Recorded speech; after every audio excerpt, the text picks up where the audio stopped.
What to do if the client does not give payment on time?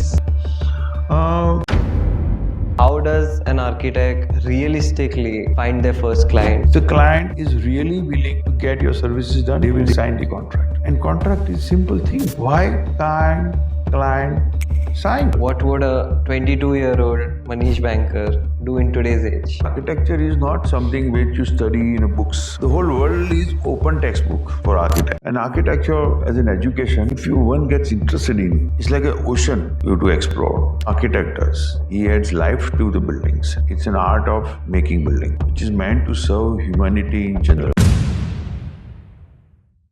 Welcome to today's episode of Real Estate Journeys. Our today's guest is architect Manish Banker, principal architect of TAO Architects, established in 1994. He is known for several of his remarkable projects, including Swastik Wellbeing and Suzlon One Earth. He is known for his human-centric, sustainable design philosophy which connects people to nature. Join us as we explore the journey of architect Manish Banker. Hi Manish sir, how are you? Good. Very good morning to you. Good morning sir. It's so good to have you here at 7 a.m. in the morning to shoot with you. Yeah, it's pleasure and rather it's good time to converse and contemplate. Yes. So today's podcast is mainly for those inspiring budding architects who want to someday become architects, so that they have a clear roadmap right from their student years to getting their first client, to starting their own studio and growing it. So our podcast objective is that for the day.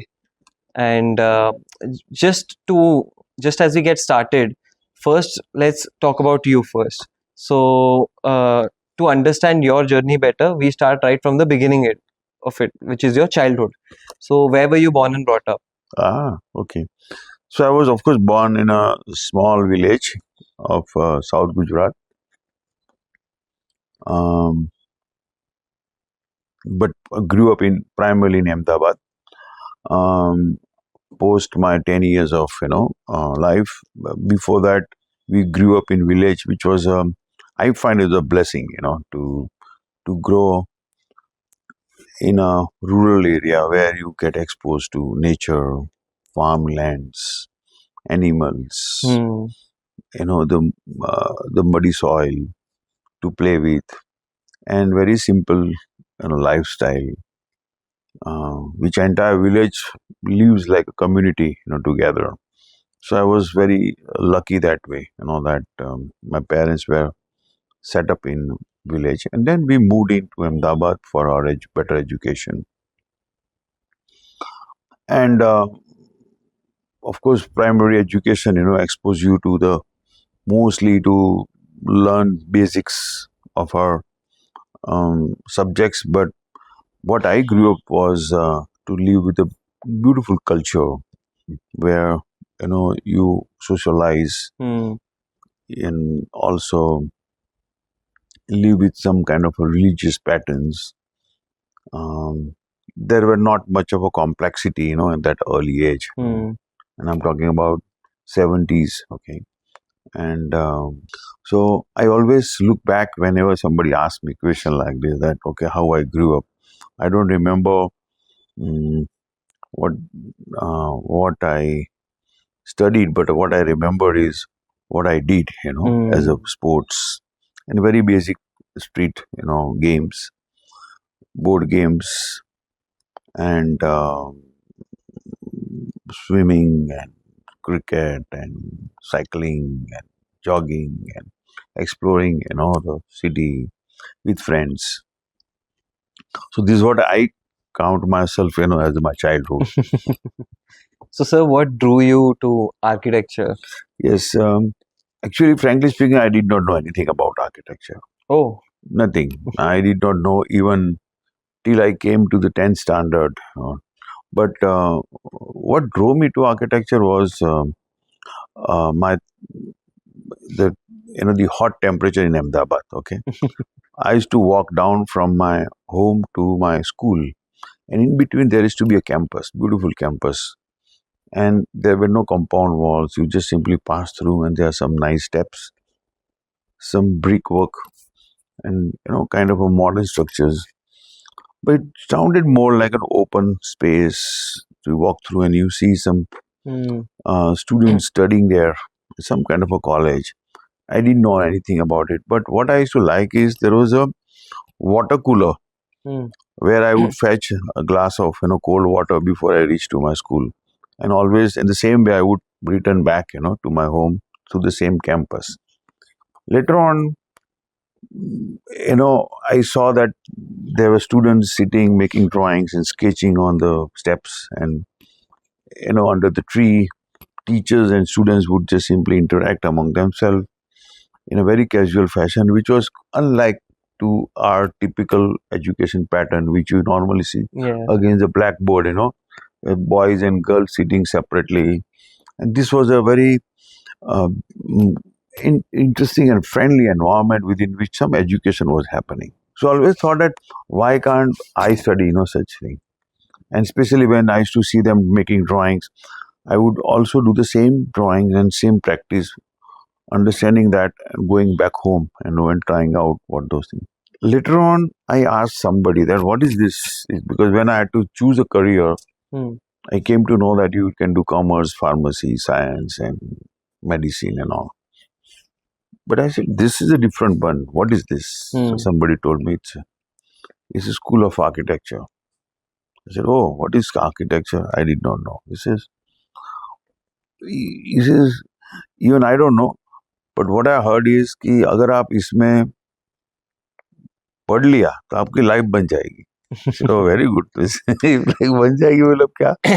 So how much? And then we had always put pressure on our 12 standard marks. You have Yeah. to study hard and you have to get more than 80% only to get good admission into good colleges. They say in architecture you need only 55% of marks, and then you have to put aptitude test. I said, oh, that's very good. And that makes me a bit relieved, from my load on education. I anyway love making drawing, sketching, and all. So that might be better for me. Hmm. Till then, I did not know what architecture is. I only knew that it makes a good life. Hmm. You need only 55% of mark in 12th.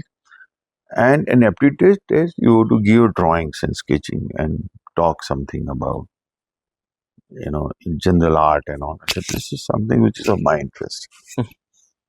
So then I asked one of my uncle who is civil engineer. I said, what is architecture? He said, you are meant for architecture. I said, but I don't know what is architecture. How can you say you are meant for architecture? He said, no, you will know later on. But you prepare yourself to get admission into architecture. Hmm. And he started somehow guiding me, calling me to his office, his home studio. I used to taught me making drafting of, drawings and all. This is how still, I did not know what architecture. I only knew that it's something to do with the drawing, then drafting, and some building construction. So post your college, from Ahmedabad, what was your next step? So see, then I got admission into architecture. Of course, I didn't get admission into architecture except in Ahmedabad where I used to pass through. But it was a blessing in disguise that I went to Baroda to study architecture, and that's where I got exposed to um, different life because you out of your comfort zone of your home, and get to completely new city, new culture, new friends, and a new set of teachers and all. So it was very interesting. But the only thing I had a strength was to make good drawings and sketching, which helped me to sink into the education of architecture. And see, the architecture education itself was a great foundation, especially being away from home, putting your 100%, at times 120%, that of your time, focusing only on what you're studying. And architecture as an education, if one gets interested in, it's like an ocean, you have to explore. If you dive into, they say the world of ocean is 3 times more than what you see on the surface of the earth. Hmm. And it's exactly like this. And then you go deep dive and number of areas to explore. objects, technology, materials, and various aspects of architecture. Since we're talking about architecture, and if you're talking about guiding young ones, to really look into their career as architecture, I would like to rather mention here that there are a few fundamental things, which I learned uh, while studying architecture. Is of course, that we are human beings, okay, and architecture are designed for human beings. It is not a making uh, only buildings. I mean, that developers do or the contractors do. But what architect does, he adds life to the buildings. It's an art of making building, Yeah. which is meant to serve humanity in general. And so there is a sensitive aspect along with the technological aspects, and that's a blend of both the things together. So anybody who's pursuing career in architecture must know that it's a beautiful creative field, requires passion to take responsibility of serving humanity, the environment in general. Whereas the business or the success or the fame is a byproduct. Okay, and so what are you driving for? Is something which is very important. Earning money. There are thousand ways you can do. So this field requires your passionate interest to explore, and primarily by yourself. Because the architecture is not something which you study in books, okay? There are actually no textbooks. But if you really understand, the whole world is open textbook for architects. Because wherever you go, you are among architecture, okay? Or among landscape, okay? Or among interiors, okay? Or you are using, just for instance, this mic is a design product, okay? The chair on which I'm sitting is a design product. The space we are sitting in is a design space.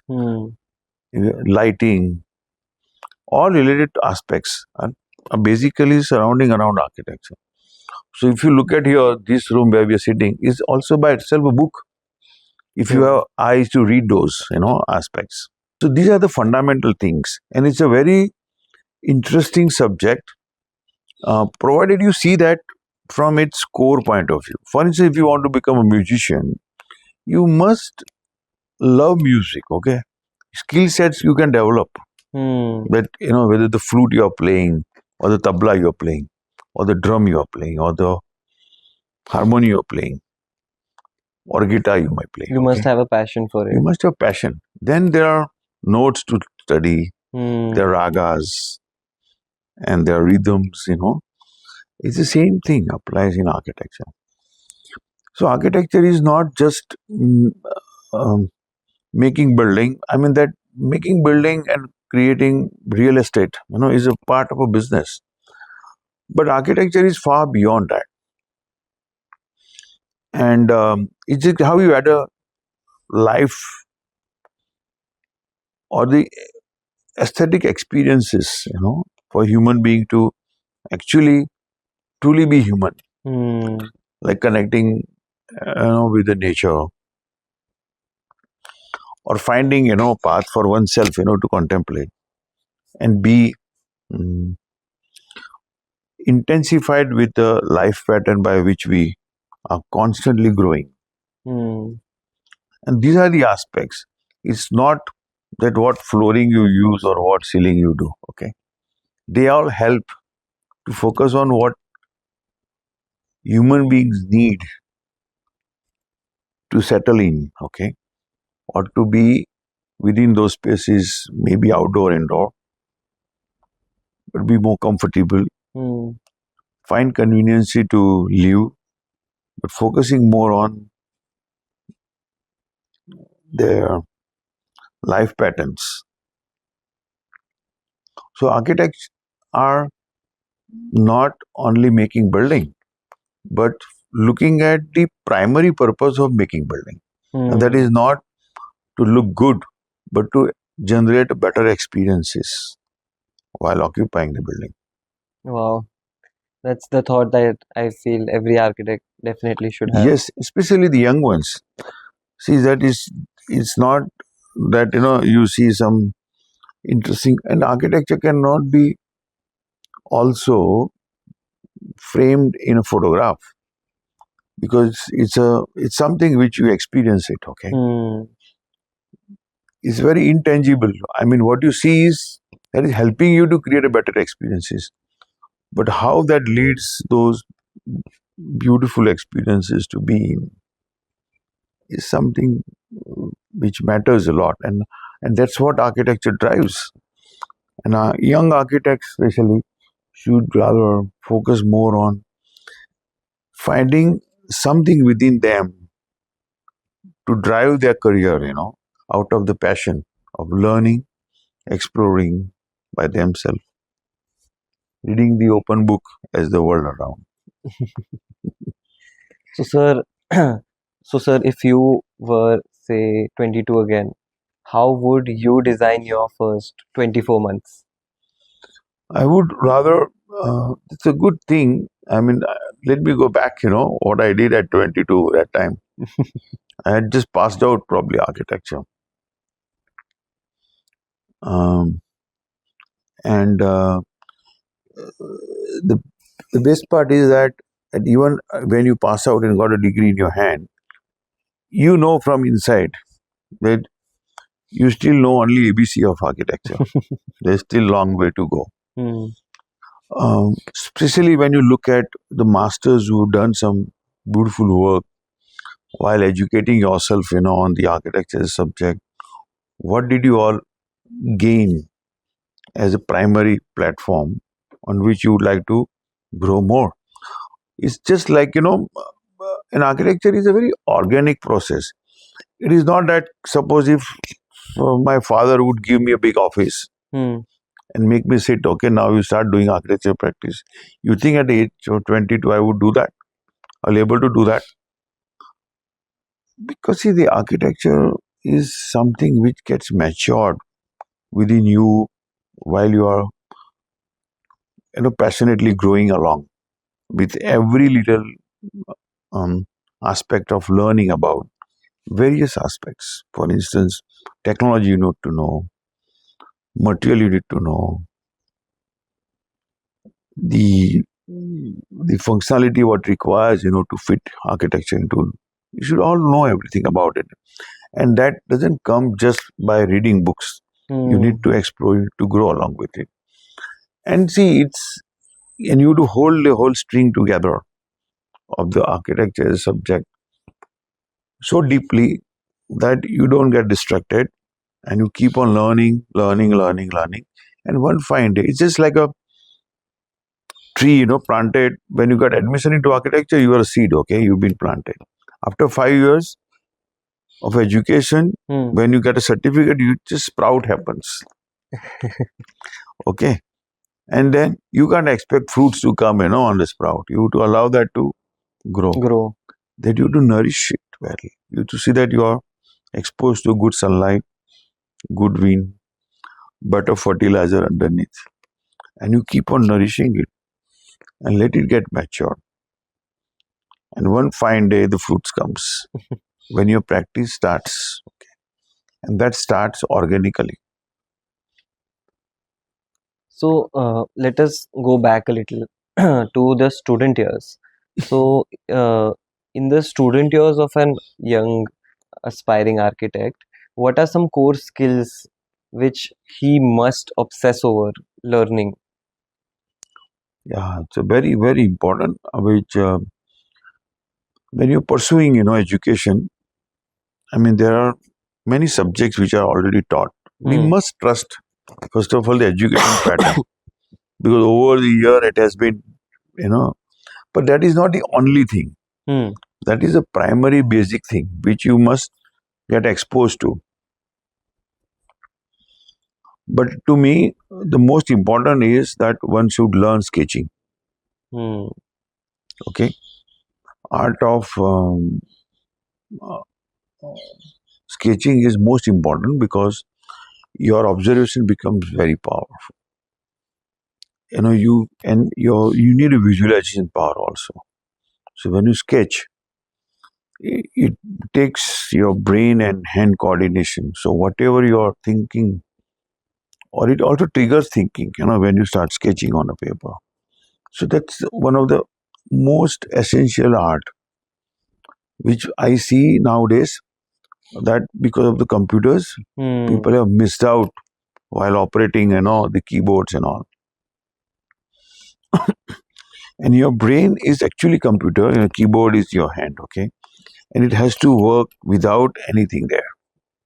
You can sketch even in air also. It's not that, of course, when you put it on a paper, other people can see. But it's something which is happening in your head, is coming out on the surface. So that's primary thing. Another aspect is to meditate and make your five senses more alert, more sensitive. Because as I mentioned, that you're dealing with the sensitive aspect of being human, okay? And what is being human? That all your five senses are fully alert. And you're serving five senses of every human being who is going to occupy the space which you're designing as an architect.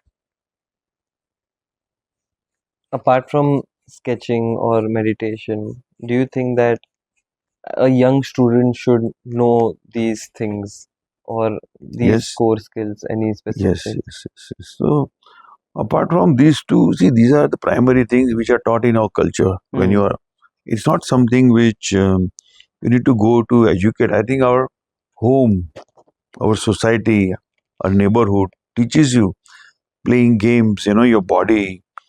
And see, second thing is that, see, basically you're designing human being for human being, okay? So your physical requirements to meet him. You must know what height and what space, what size.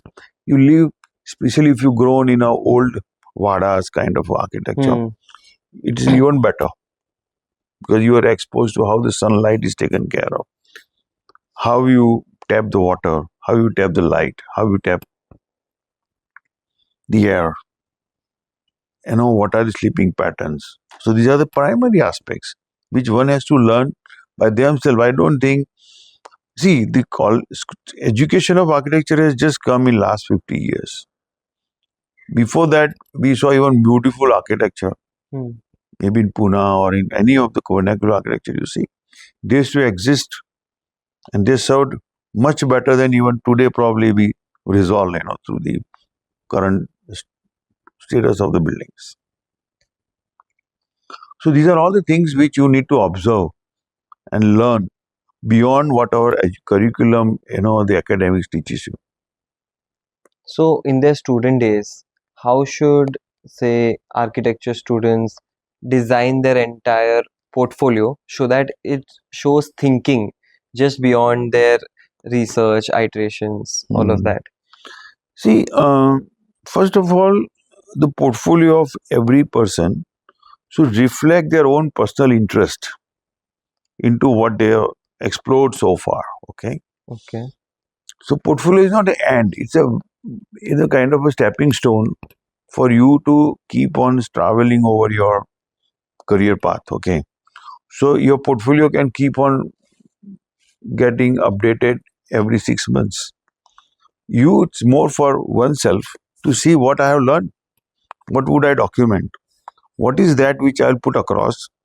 So that, like, say, for instance, I am talking to you now is my portfolio of what I have learned so far, okay? Which you are seeing it or listening it probably, okay? So, portfolio is what? It's something which you are documenting, something what you learn, which you want to present it across to somebody else, but also to yourself, to telling that, oh, I have still long way to go because there's still few things which I have to keep on capturing. And as you keep on traveling, you see the more horizons to keep on exploring. So, portfolio to me is something which you should present it to the others, by which they would say, okay, this is the so far the world you traveled, world of learning, okay, and that's what will give me confidence to deal with you. Okay, that okay, this is, but this person or you yourself has found a certain understanding of the certain knowledge, and how you apply that wisely, and that is something which matters a lot. Because see, portfolio can be also borrowed, okay, or cut Yeah. and paste, but that is not portfolio what you learn. Rather, it's more for you to ask yourself, what did I gain so far? What do you see in a student's portfolio? I see more of see, nowadays portfolios are seen for digital images and drawings, which can be picked up from anywhere. Okay, True. so I don't see the portfolio, but they are like they reflect but few questions, which takes you into the query of whether they understood it properly or not. So your queries and questions and the spontaneous answers shows the depth of knowledge that person has gained. And anywhere you go, with the good people, they would always see your intensity, your enthusiasm, Hmm. and not what you show on a portfolio. Okay, I mean that can deceive. Yeah, true. But would you say that it is very important for a portfolio to be very It's thoughtful? very, very important. What is important is that what have you learned? You have to see that you document it very well on your Hmm. portfolio, so that your portfolio should speak without you being there. But when you meet personally to show your portfolio, the person who has seen your portfolio should understand that yes, you are the same person Hmm. and not a different one. Not a different person. Do you think that architecture colleges prepare students for on-ground reality? See, I tell you what architecture colleges offer, no, is primarily the introduction to what architecture is meant to be. But they cannot encompass everything. Hmm. It lies to the student more than the teachers to gain what one has to learn. Of course, the subjects which are taught in our colleges are primarily exposing you. These are the different. It's like you know, teaching people in a primary school that okay, one person has a one head, two hands, okay, two legs, okay. Hmm. What is stomach? What is ear? What is what are eyes? They are very basic thing what you learn. But you cannot, colleges cannot teach you the psychology of human being or how person is going to grow old. Okay, Hmm. that we are purely guest on the mother earth or a planet. Okay, we have limited time. We only know that we have certain height and size. This is so we are far beyond what we see each other. So to me, architecture is something. For instance, I was fortunate, to get exposed to various aspects of practicality, which is far beyond what is taught in academic. For instance, walking on the construction sites, which may happen nearby between your home and college, Hmm. or visiting, different types of architecture. Like you go to auditorium, you go to theater, you go to hospital, you go to schools, and number of aspects you keep on getting exposed to. How do you see that those are constructed? I saw construction happening, how the concrete is poured, Hmm. how the brick masonry is being done, how the foundation is done, how the slabs are casted, how the safety factors are taken care of, how the glasses are fixed. All these aspects one has to learn practically. It is not the onus of teacher to teach you everything. It is more for students to learn by themselves. Even like I used to go to the market, know how the woods are sold, Oh. how the logs are, brought from the forest, cut into the pieces, sold like a frames, okay. But there's a whole process, no? It's not that the ready-made wood you get, okay. Then which species of the wood are available? How the metals are formed, forged, casted?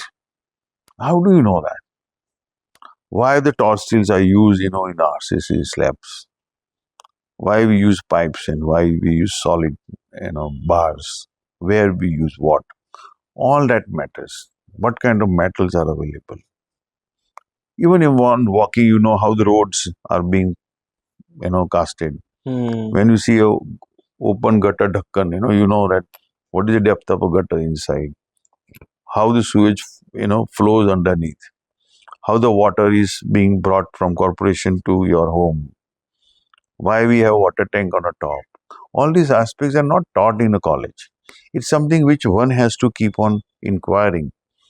And as I told you that the book is always open, one has to read. And that is something which I see that colleges should teach to the students. And if you're not taught, one has to learn by themselves. So the world is a book, and you just have to keep reading one Keep page reading every day around. every day. You just walk out and book page is open. Rather, it's waiting for somebody to read, okay?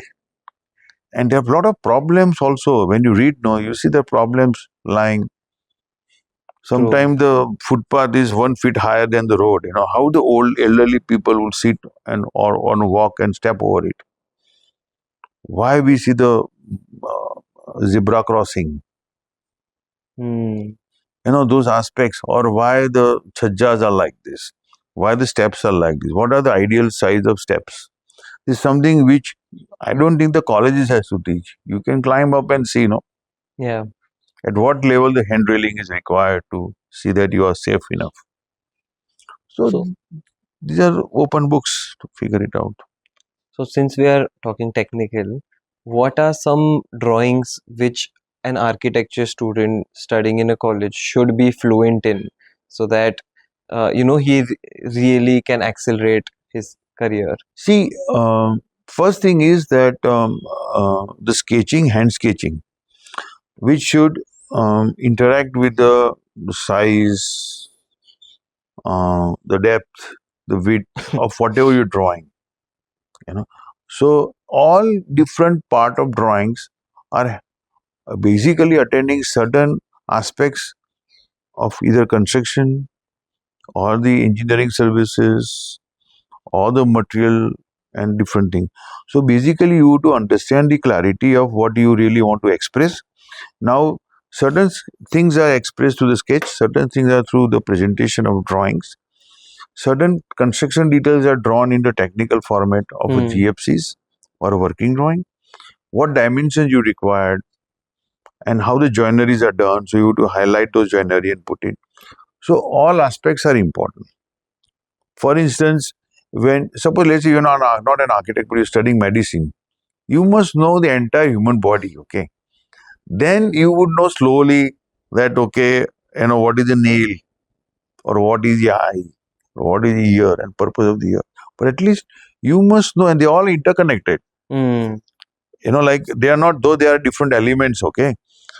Similarly, in architecture also, there are various aspects, but how you represent them, whether they are just a presentation for somebody to understand quality of space, then you need that kind of a drawing. But when you cross that stage of explaining this, the planning, circulation, and space planning, then you get into the technicality of how to construct it. And there you also require a certain set of skill sets. So all the skill sets are important. But the primary skill is making sketching Hmm. to express what you want to do. And then rest of them are the advanced version of your sketching. But do you think sketching is still that relevant as it used to be, given the technology that we have today of AI or various softwares of architecture? See, all the softwares, all the drawings, all AI tools need some kind of command which Yes. should come from the brain or the intelligence of human being. AI is what? Artificial intelligence, okay? Now, but where is the original intelligence? See, one is artificial, but what is the natural intelligence? Which is still lying with us, okay? Abundant, given by nature. Unless and until that is in command, these AI tools are always left, without being served. So I think that those are only meant to serve our original intelligence. Always say it's OI and not AI, and OI is always higher than AI, okay? And similarly, if I talk about these tools or the drawings or the softwares or the hardwares, they all need our Your prompt or prompt, yes. And that is prompt is what? It is the intelligence which we need to apply as human being. And where that comes from is the wisdom what you gain out of your learnings and through application to serve humanity at large, the mother earth and the environment which is dependent on our intelligence, that how you going to actually make whatever you create as an architecture useful to human beings. Well, so one thing you had mentioned earlier was that while you sketch, you start thinking on one thing and then you grow on it, I Yes. think that is one drawback which is there when you do it on, say, See, computers when or you're AI. sketching, you are connecting your brain and you're Mm. activating your brain to think and guide things. Okay. So sketching is by mean of operating, like switching on, switching off, when your electrical switch is on and off, it somehow directs something else somewhere in some other corner. But that is something which is happening here. So I think sketching is something by which your hand triggers a thought process in your brain to generate some ideas, which can be further taken by AI or some computers to make drawings. Okay. What micro projects do you think that architecture students should start doing in their college years to, better understand execution? See, howsoever good knowledge you get, if you do not apply, then it is not a knowledge. Okay, it is just a stale, information. How? And to me, there are n number of projects around. For instance, let's say in every home, you have a door. Okay, so what is the size of a door? Sometimes you have to see whether the door should open this way or this way. That also matters a lot. Forget about the door design. So these are all micro. Like in my home, my father had given me freedom. Okay, as a student, do whatever you want to do. So I made a design for how to place a matka, into the kitchen, so that it saves space for my mother to cook. Okay, and yet manages, to draw the water. Then, I could form some kind of a little puja ghar there, because my mother loves, the kitchen, how the light and air will come. You don't need a client to, ideally, your own first home. Our parents are our first clients to make them happy. Your siblings, like I helped my sister to create a beautiful writing desk. And this I'm talking about in, like 85. So, almost like 40 years back, okay? So you don't need a client. You must become an architect, okay, first. And see the problem, identify the issues, and create a solution for that. It has nothing to do with the project. Projects are always lying. I see n number of issues around us. Okay, so these are the micro projects which we all need to generate at our end and start solving them. It doesn't matter. Sometimes, my sister used to sit on the wrong side. I just ask her, okay, let's put your writing desk so that you look out through the window. And that made a big difference. Now, what is that? To me, You don't need a big client, to come and ask you to do it. It's just small things, and then you see the difference of correcting, those aspects, which makes big difference to the person who's actually using that desk. More than the what material I use on a desk, what orientation of the desk is, how height it should be, or what material surface should be. How do I put pencils? I had designed my own drafting board where I can put my pencils, my pens. How do I store papers? I mean, those things are not readily available. Yeah. So you call carpenters and say, you do this. You go into the market and study the different hardwares by yourself. Once you know the problem, you go around and start seeing the how to resolve them. For instance, in my own hostel room, Hmm. I had to store so many drawing rolls we get. No, Hmm.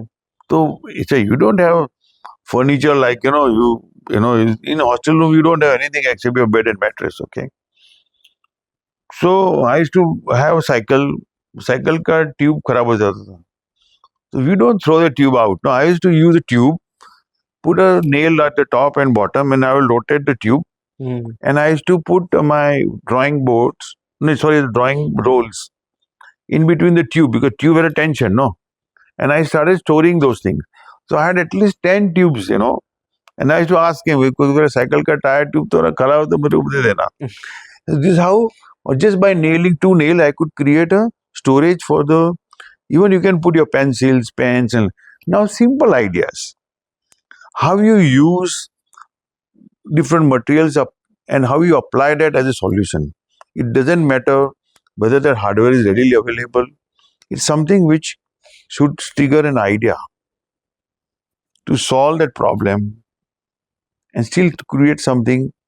And especially when you create out of the waste, no, is even more intelligence than finding ready solutions and finding ready cupboards and placing it there.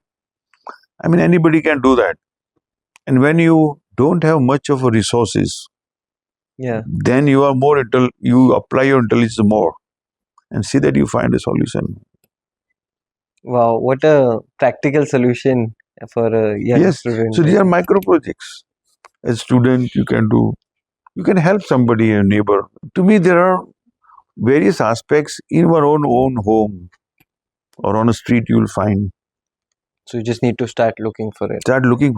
But the idea is, you must identify the problem first. Then creatively find the solutions. Irrespective to project is very big or micro, it doesn't matter. How you find a solution, and that gives a pleasure, to resolve the issues in practical way, and then seeing, that being utilized well. Sir, sustainability today has often just come down to checklists or certifications. For a young architecture student who is, say, excited about sustainability, how should his sustainable thinking, really begin? Yeah. No, it's a very important aspect. For instance, again, I would zero down to the idea of visiting old heritage architecture because they all were sustainable. They didn't require any certificate, but they had no choice. They had to follow because people would go local materials. They were far more intelligent because we didn't have that time in olden days artificial light, artificial air conditioning system. So they had to manage intelligently while studying the natural pattern of air and light and then the local materials. And you go to Vadas, you go to old palaces, the forts, temples. They're beautifully designed. I would suggest that people should study those and not the bylaws or the rules, regulations for the sustainable buildings. They are byproduct of what we used to have it. And second thing is, you must be sensitize your intelligence to understand how the environment and the nature works. We are so interdependent on everything. Like the way we exchange air by inhaling and exhaling oxygen and carbon dioxide. how it is exchanged, with the mother nature around. And we must understand as early as possible that we are interconnected with the entire mother nature. We are not detached from it. Just like your umbilical cord, of us and mother, we have good connection. There is invisible umbilical cord between every living being with the entire planet here. And the day we start respecting,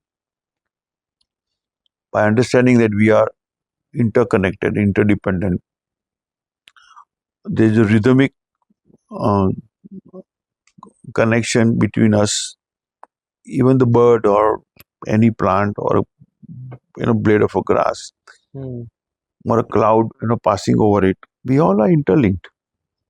And if you start seeing that as your own, you would start respecting it. And if you damage that, it is going to come back to you. So how you treat that? So making one building is also you creating carbon footprint on Mother Earth. How do you see that you respect that and give something back to Mother Earth so that it sustains better?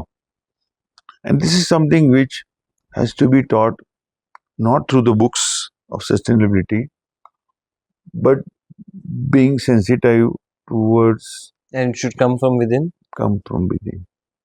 And that only comes when you study, maybe read some scriptures, mythological stories. They don't come from the textbooks, okay? They come from the true experiences. And there should be some exercises done in a way.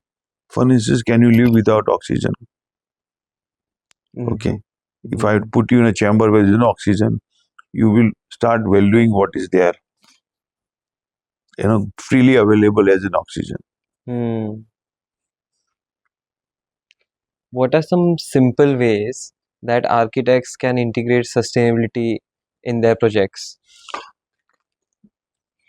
First is that once you know the understanding of sustainability is by default our responsibility, whether you are an architect or a doctor, okay? It doesn't matter. You are being human. All animals live in a very sustainable way. We as human beings have right now to live or not live through our intelligence. And that's something which true prayer is, or true learning or wisdom is, that you see God, to whom you go and pray in a temple, actually is surrounded around us. Okay. And you start respecting that in every action you take, so that you don't damage the environment around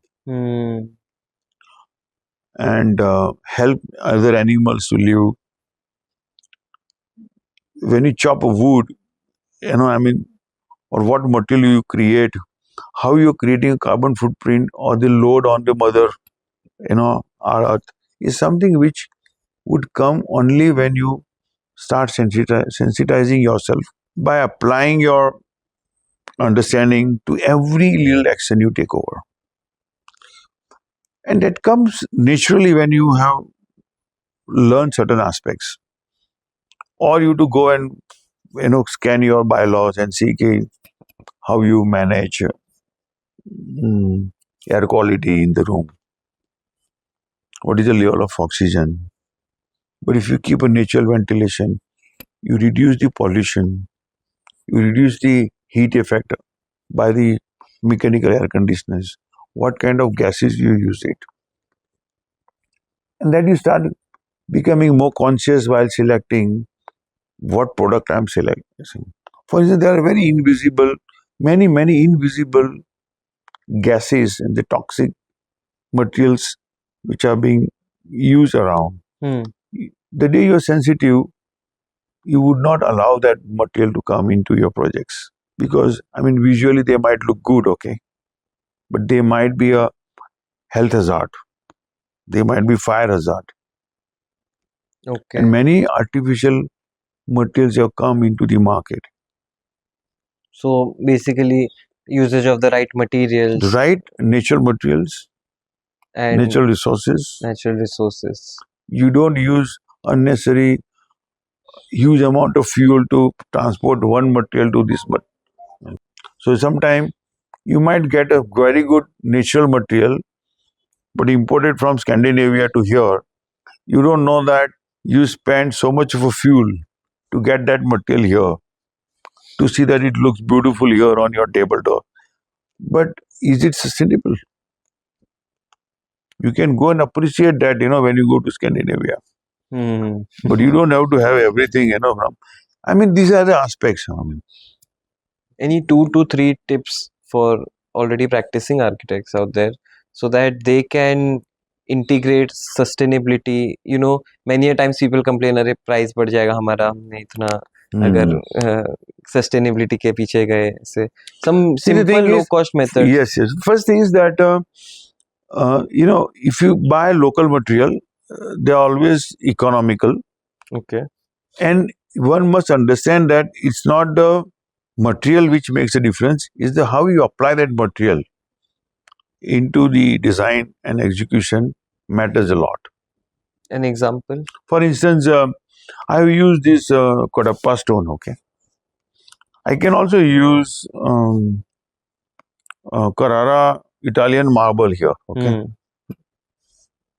Or I can also use vitrified tile. Now I'll tell you the simple difference. See, I have put a Kodappa stone which is far more harder. Ocha, there are other lighter color material. I like this color and texture, but you can use like we use Kota stone, Tandu stone. Now, beauty is not only the stone flooring here. See, it's an overall composition of the whole room. Creates certain aesthetics, okay, and that experience. But they are far more rougher and tougher. I don't have much of maintenance here. But the primary idea is that these materials are natural material available somewhere, not from a distance of more than 3 to 400 kilometers from here. There is no process is used to create that tile. For instance, we use vitrified tile. It's cheaper than the Kadapa or maybe expensive, but you don't know that it has created a harmful environment where it has been produced somewhere. Okay, True. It has gone through some process. They have to use certain artificial toxic material to hold it. Still, they cannot match the strength what you get in natural material. Okay, it's an industrial product. To do the mass production or the mass construction, fine. But you weigh how that is environmentally friendly. That they are not at all. Because while producing the tile, they must have gone through hell of, and they pollute our air, they pollute the water around that area. Then they need a certificate that they are not polluting, they are diverting that all wastage into somewhere else. But they all are processing. The process is costlier. And environmental hazards. Not all product I'm talking about, but most of them. So I'm just giving simple example. Or you buy natural material from Italy and here. Nothing wrong in it. Very beautiful natural, no process. But there is a process of transporting that material from Italy to here.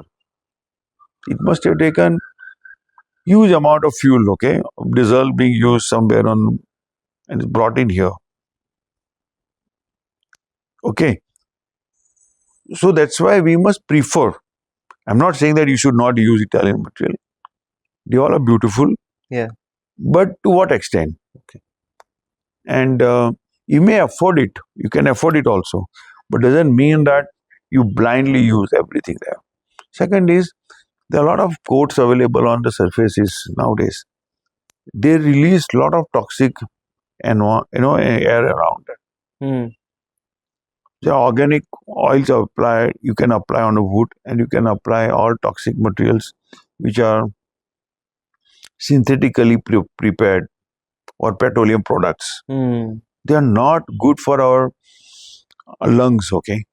Okay. Now nobody would see that because they are invisible. Okay. Yeah. But these toxic material keep on releasing that volatile content which is in the air over a couple of years, and people breathe that. So this, even forget about that, some soaps which are available on the to clean the floor also are hazardous. They might shine your floor, okay, but can spoil the air quality here which you breathe. And especially when you're air conditioned spaces, that air doesn't just simply go out, you're recirculating the air conditioning air and you're breathing that air. However good filter you put in, there's a complexity of a quality of air. The required level of oxygen is very important in the room. So all these aspects need to be really well understood before you start applying in the project.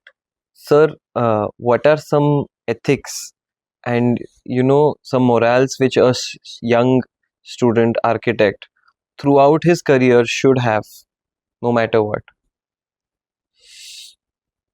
Yeah, it's very important because nowadays the world has become so commercialized that sometimes you have to question yourself whether this is right or wrong. First is that fortunately we grow from the culture where we respect um, our self identity, Hmm.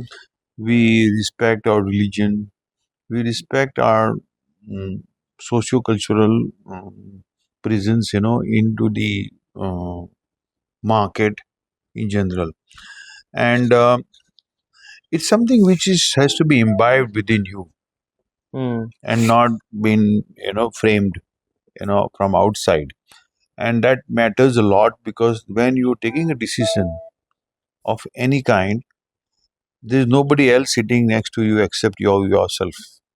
So when you to take a decision of doing any deal, Hmm. it is all based on your personal mm, way of conducting, the life in general, conducting business in general, professionalism.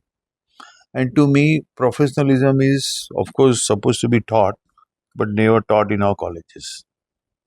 Uh, it is all learned through the cultural living by which we grow. And this something starts, I tell you, primarily from the family where people come from. And um, or the kind of the social structure you come from. But nowadays, people are a lot more exposed. There are many shortcuts required to grow, and people are sometimes misguided, and they do mm, miss out the primary principles by which their professional practice has to run. Hmm. Tell you, there is no shortcut in any design practice. Is your performance, hard work, sincerity, honesty, transparency, and the commercial gains have to be earned and not stolen from somewhere else. Okay, Hmm. and that is something which stays with you for long. You live more with the dignity. Your practice, your performances, and your outputs all say everything. How you conduct your work and ethics, moral are set by the principles around which your practice grows. And ethics and moral helps you to grow. They are the part of a nourishment. If you push them aside, the nourishments are missed, and somewhere else, it starts uh, decaying. The practice. One must see that you retain your own moral to high standard, Hmm. ethics to the best possible way, and it should come from internally. Your focus and trust and confidence helps you to retain your principles. If you lose on them, then you lose on other aspects. So it's something which you do work a lot more on the knowledge and skill sets you develop to retain and gain more confidence. So you should value commercial gains, but not run after them. Is No, you no my see, tell you everything you must earn. You must earn better, hmm, but that should be earned and not stolen. not stolen. And earning happens only when your practice is thriving through the knowledge and wisdom you gain while practicing, while learning, while applying in your day-to-day activity among people with you work, among clients, among agencies, and you come across with different nature of people and how you deal with them. Everybody wants to have their own purpose resolved, Hmm, but how you stay tuned with your own purpose of holding your practice as a responsible social um, activity. true. So for a architecture student, going back to them again, uh, when should they decide whether they should be a specialist, or should they, I mean, by specialist, I mean, should they pick Huh. a niche, Okay. or can they be a generalist? At what stage should they decide, and should they decide as a student? Yes. No, as a student and at the early stage of your career, you should be generalist. You should look at every aspect because see, your overall health is more important. If you're a medicine student, okay, Hmm. to know the entire body. Maybe later on you can go expertise, to become a specific surgeon or specific area. And fortunately, architecture also has n number of disciplines to be expert in. But that eventually develops. Either you do the special training through the master degree, like general architectural practice, architectural education focuses only on general idea. Only during the masters of your work or your post graduation you get into some specialized focused area to be expert in. But that also is not sufficient. Then again you have to further work on it, practice on it. And according to me, the education of architecture does not stop at 5 years or plus 2 years of masters. At least there should be 5 years of minimum work experience to understand what you academically learned and practically implied under some good architectural practice where there is good setup of organization, Hmm. how the various nature of works being handled for the same project from stage 1 to last stage till it gets completed. And there is a whole process, and it's always a teamwork. Architectural practice is not a single-handedly work, like any physician, or any lawyer. It has to be a teamwork. It has to be a teamwork, and it requires tremendous amount of coordination, and that's something which people should know that sooner or later you need to have an organization. Either you lead the organization or you be part of it, Hmm. but your contribution has to be so important and significant that you become a key role player. It's like playing a cricket game, okay? Hmm. You may have a different role to play, okay? Like in cricket, you may become a specialist of wicket keeping, okay? But your chances of being wicket keeper in a team is only hardly 9% out of 11 players. Yeah. But when you're an all-rounder, your choice of selection has a better choice to get inside the team. But it's all up to you how you become expert in a specific area. And architecture also uh, has a different way of contributing, to the larger practices or smaller Hmm. practices. For instance, some people are good at management, some people are good at design, some people are good at technical construction drawing, some people are good at photography, some people are good at writing, some people are good on sketching and doing research work, some people are very good, with the uh, historical studies and implementing it to the current projects. And so there are n number of aspects, you can become expert in, and nothing wrong in it. And actually, everybody should try or figure it out by themselves that what really goes well with their own specific nature. And sooner Hmm. or later, you come to know about that. And that is something which you have to be alert enough every time you do, so that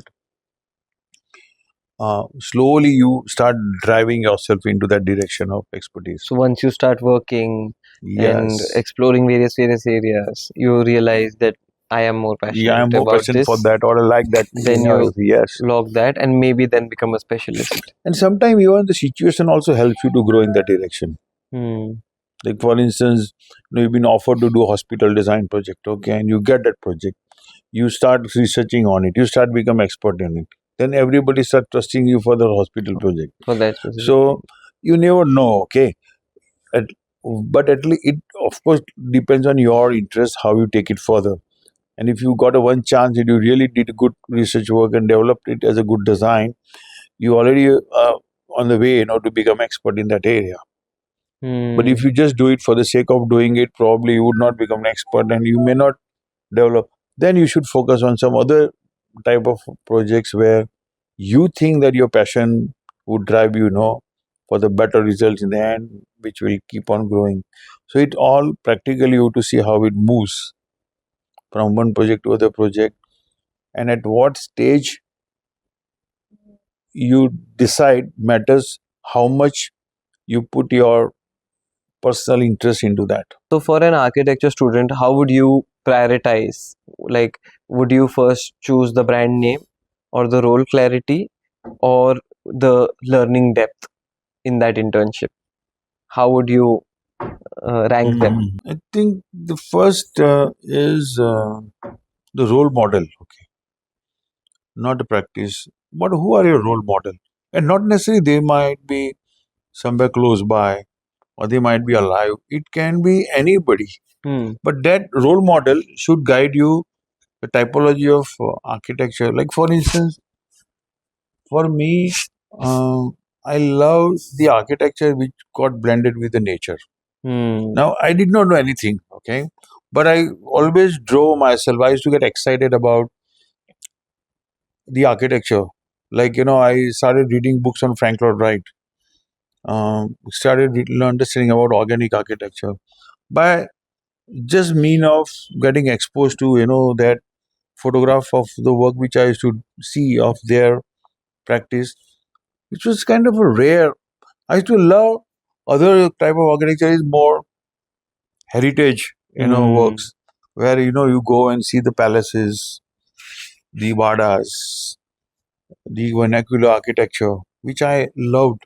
So, and I could relate that along with the contemporary architecture, and this was something which was my area of interest, and somehow that drove me towards my research thesis on organic architecture, and then started reading books on organic architecture, especially written by Frank Lloyd Wright. But then I got exposed to various different other architects, whose work resonates with what theory of organic architecture teaches you to do so. So all that matters, but your direction is set, Hmm. through your liking. Like, and I always saw the works of architecture of a higher standard, so that your benchmark is set.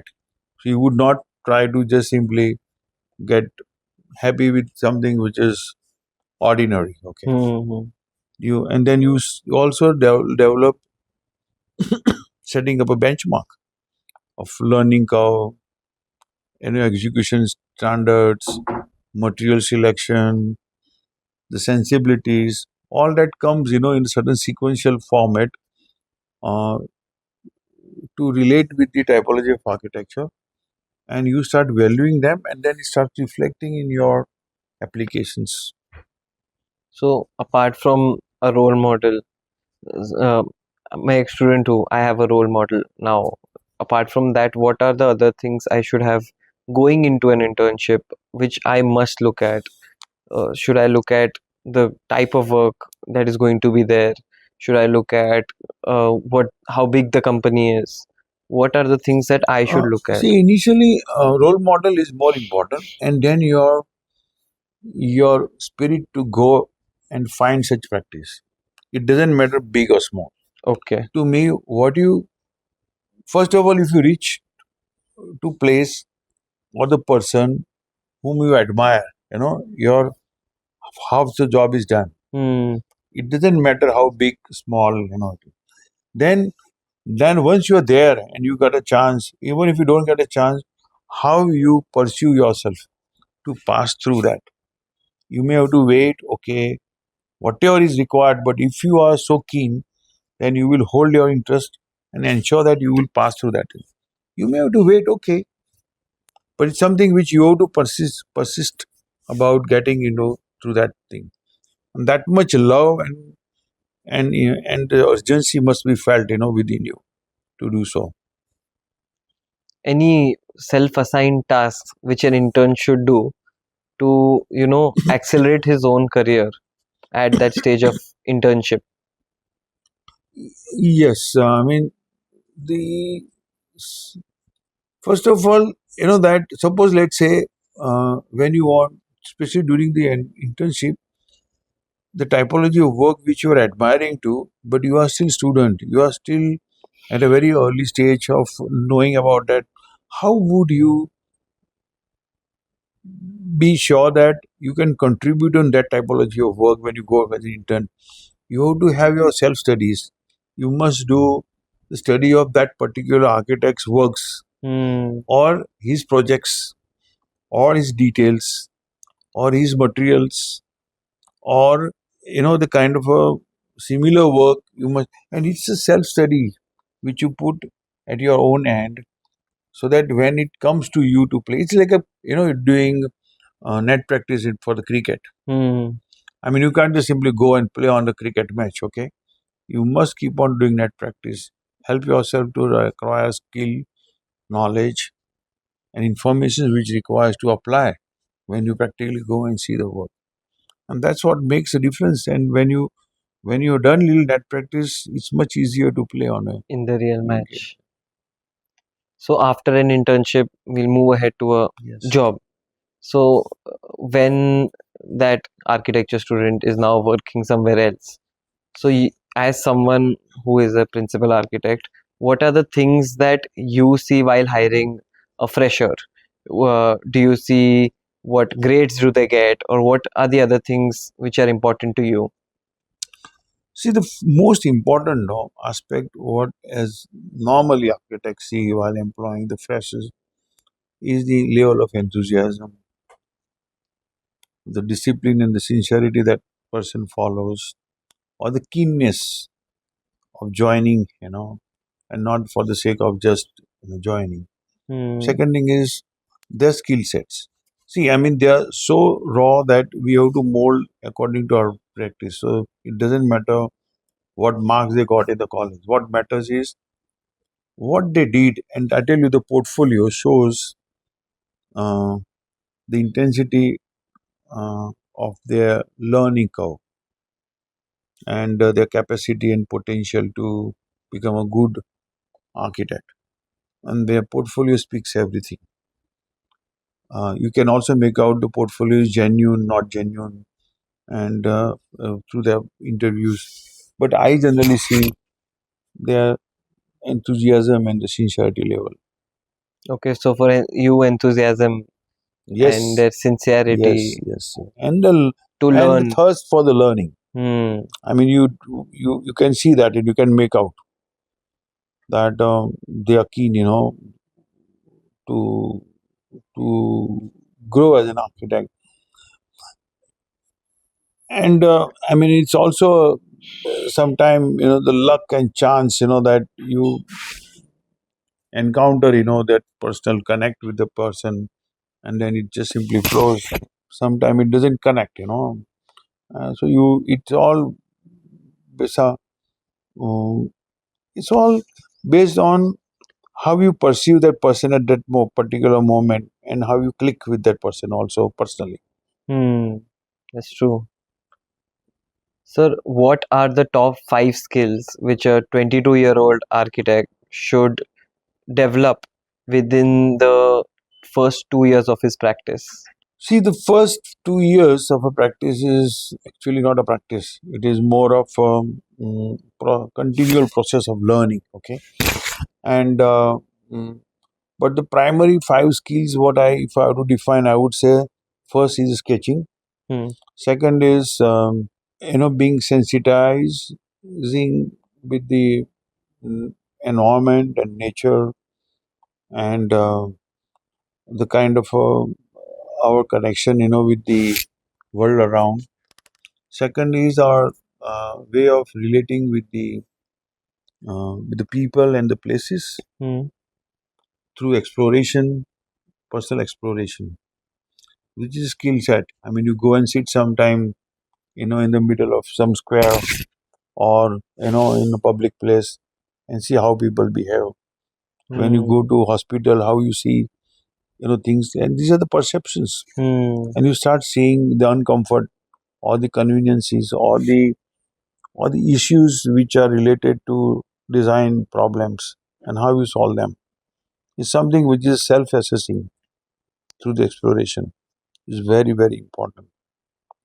Fourth skill would be to go and understand the materials which are nowadays in ample of possibilities available. How you study them, what you know about them, you can touch and feel them, Hmm. and then the fifth thing is the technology by which you operate these materials. So, like how you join them, how you fix them, how you cut them, how you install them, how you juxtapose 10 different materials under the one roof, how you place. So, and each one of them has their own strengths and weaknesses, how you identify them, so that when actually practically you do apply, you're well equipped with this knowledge of each of them, including material and technology both, to set up formation of building. Okay, so these are the five skills Yes. which are a must. What is one underrated on-site habit which really accelerates an architect's career? I think which I generally practice is that going to the site by oneself, okay, Hmm. and conversing with the site, with the construction happening there, the Hmm. conditions around, visualizing the spaces, um, so that you understand and learn a lot more by being there on site without any formal meetings or gatherings, because that only helps you to communicate, the or convey the ideas. But to sensitize the understanding about the site and its condition, it's very important that architect walks on the site when there are not many people. Site is mostly calm, quiet, not much happening, and then site has so much to converse with you. Sir, coming to you now personally, can you walk us through your concept to closure? From an idea to handing over the project to your client. How does it go about? It's a quite a typical process, which architectural practice passes through. Like, when the client comes, uh, you don't know, you're not sure, how things are going to turn out to be. But it's a very interesting conversation. It starts with that why the client is at your doorstep, why he is expecting you to get involved into their project. What is that which you would see in that particular client or the group of clients, so that you know that, because see, every project is a long-term relation with the client. It takes minimum two, sometimes 3, sometimes 4 years, and in that period of time, you go to pour your energy, into the project. You have to see that whether the project is worthy of mm, pouring your 3 years of average, energy and time, uh, expecting the best possible result to come out. And that only happens when your initial dialogue with the client Hmm. are healthy Hmm. for your practice and not more inviting.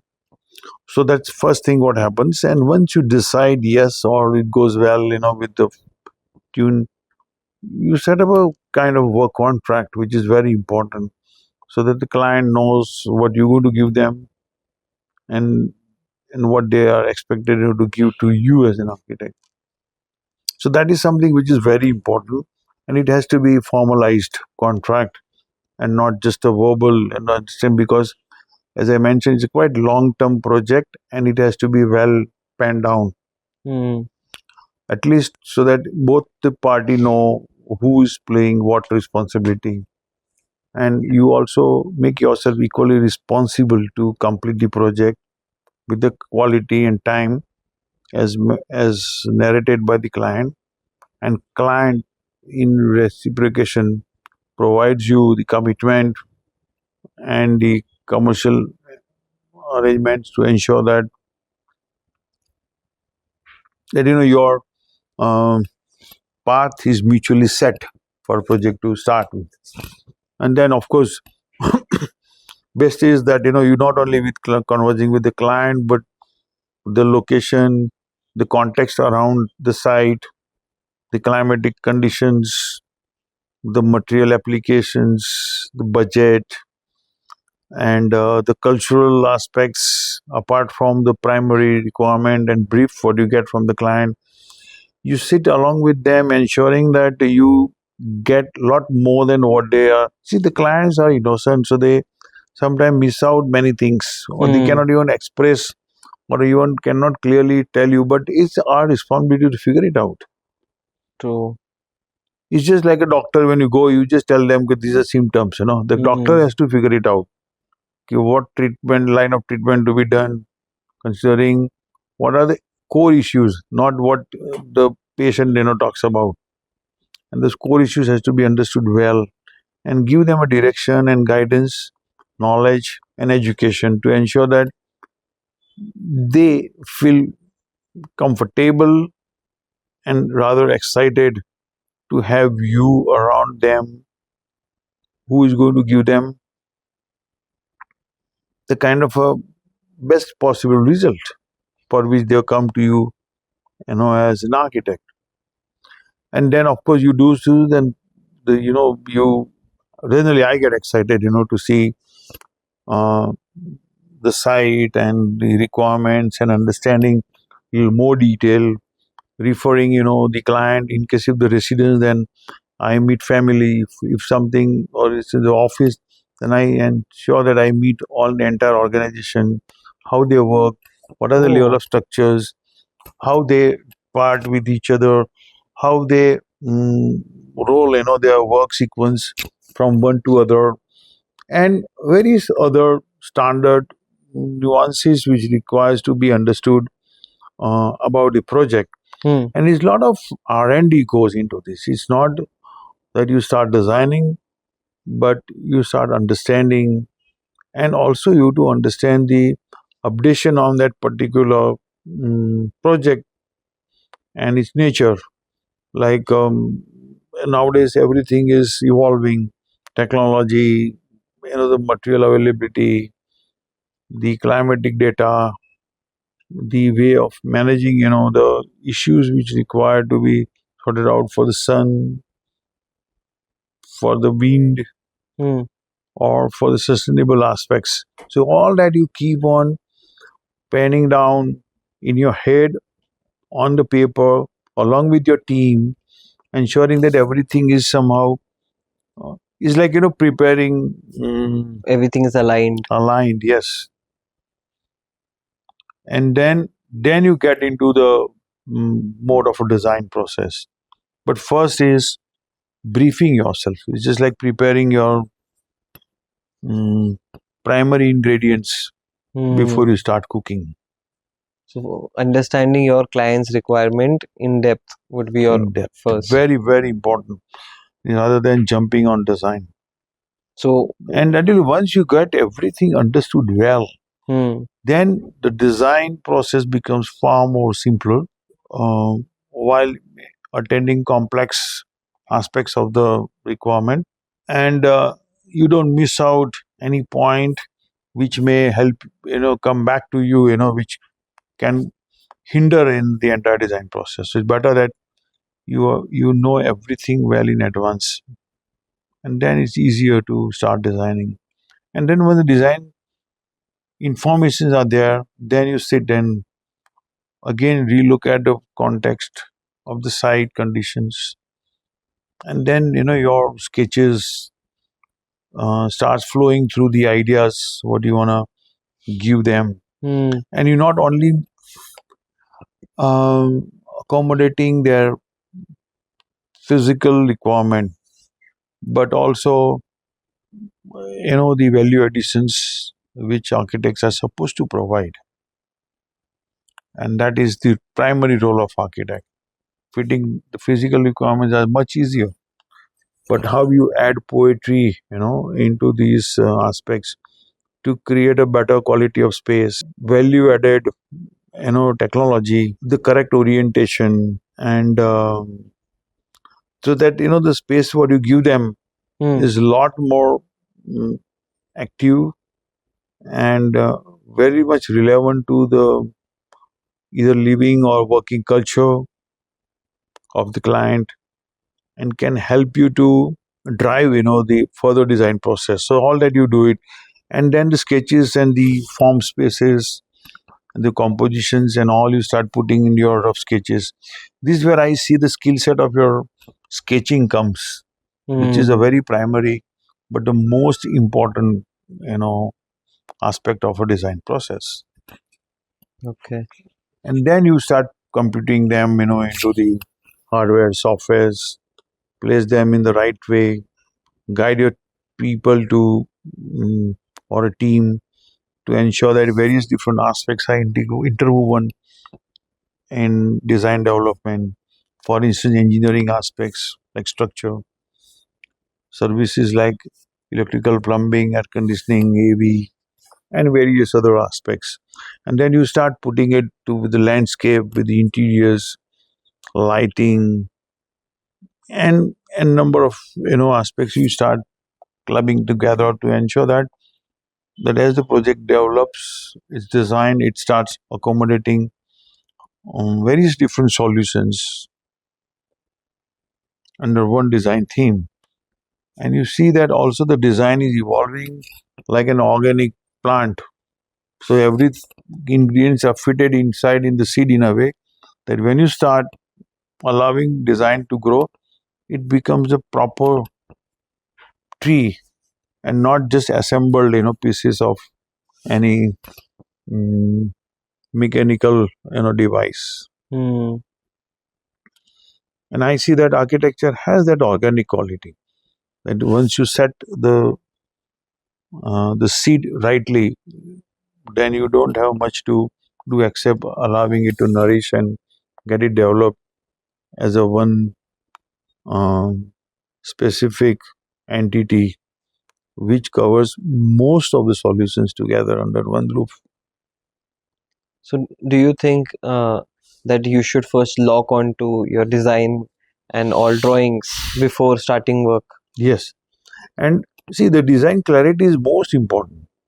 You cannot start work without having a absolute clarity of how you're going to end the project.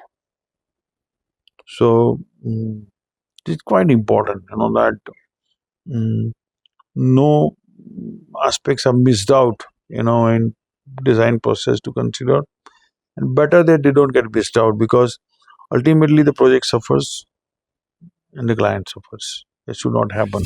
There are certain aspects which comes all along way, that, and that you can keep on incorporating as and when the project progresses.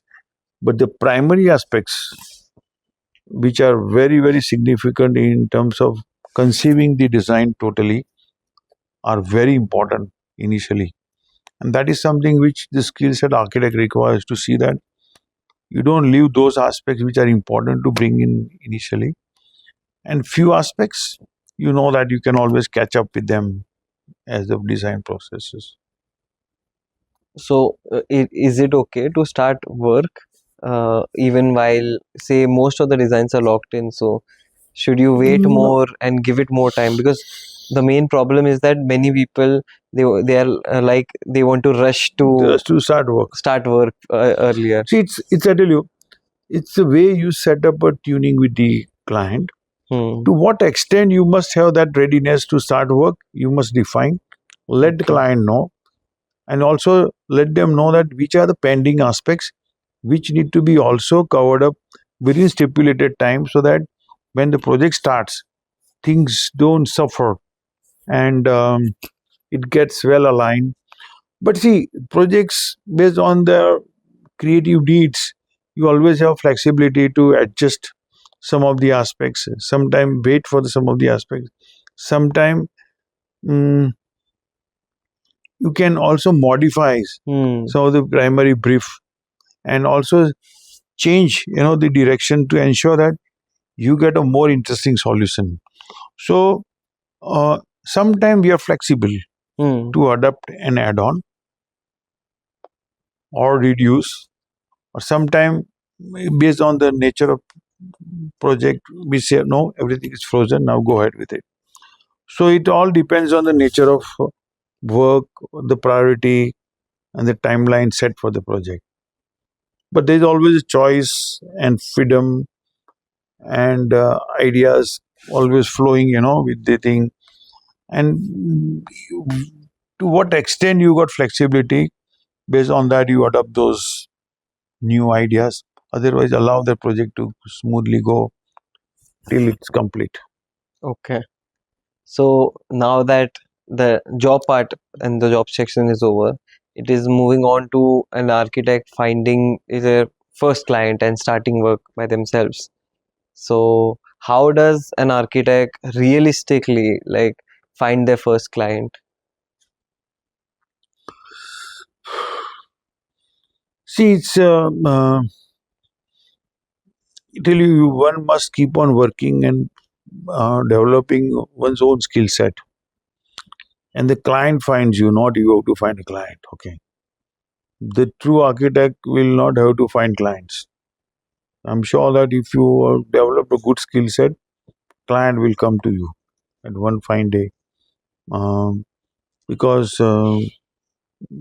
your work somehow gets seen, recognized, not through the executed work, because you not executed any project before. But see, the client has certain ability to understand what architect has a capacity to deliver, Hmm. and there is always a right time for a right client to walk in, and one has to keep on searching for the excellence. And once you have found excellence, the one little opportunity will immediately allow your uh, project to get well aligned for better results, through the right processes which you adopt. So I don't see that one has to barge on the project, but wait and watch. Either client will walk in, or some competition will come on the way. Somewhere or other, you always have a chance to prove your ability to design. But for young architects, say, who don't have a large portfolio or something on by their There own, is no portfolio. Yeah, there yeah, is no there's no portfolio. portfolio. So it becomes very hard for the client to trust him. So really, you have done those micro projects, no? You can make a portfolio of micro projects. and it reflects in your work. I think another thing And that I've seen is that many young architects earlier they do interiors or maybe something small works like you mentioned, small projects, and then they maybe go see, on there to. are two ways of doing. One is you start doing your own micro projects and start from micro to micro to micro and then develop it. And somewhere you align your work. Sometimes you also get involved into a good set practice with the largest size of projects or sufficient number of projects, and you contribute to that offices, work for them, learn of accommodating various complicated aspects of practice which otherwise you may miss out. Client don't want to take a chance, sometimes Hmm. with the young architects. And why should he take a chance? No. And why can't young architects work with the some of the senior practices to ensure that you learn things which are required to be learned as a practitioner? You can't put that experiment on onus of client, to look and worry about rather Hmm. than um, rather than having a full confidence on you. And in case if client puts a confidence on you, it is your responsibility To to see perform. that performance is of 200%. Not 100% is not enough, Hmm. especially in the conditions around which we work in India. When you put 200%, you get 100% result. To get 100% result, you have to work 200% because there are various um, challenges you face to assemble your execution processes, your design processes, material selection, the costing, various aspects. And initially, one has to follow all these aspects together, maybe at a personal level, and these are challenges which otherwise you don't have to do it in a large organization where they have different departments taking care of different aspects, helping client to complete the project, Hmm. without any mm, hiccups. Yeah. And that's a base. And that even if let's say you have no organization, you must ensure. That's what I'm saying. That 200% of work is what, that you ensure that hiccups are not there. Okay, you have to manage everything to get project guided and get a confidence of a client. Sir, how can an architect who is just a fresher quote fees to the client without undercutting the Mm. profession? See, fees is something which is a remuneration one must get as a um, as earning profit out of the time and energy you put behind the project. You must decide that this is what you're going to spend on, so you charge for that, and then the profit on over it, so that you can survive and set up your own practice, manage your um, uh, required aspects to run the practice. So there has to be some calculation. Hmm. Sometimes people follow some how other architect charges and they charge it. They've at the end of the project they realize, "Arey, this fallen short." Okay, because they don't know how the other architect is managing. Hmm. Sometimes you charge more, and sometimes you charge less. But initially this happens. It doesn't matter. What matters is that you satisfy client by putting a good show, getting a good result in the end.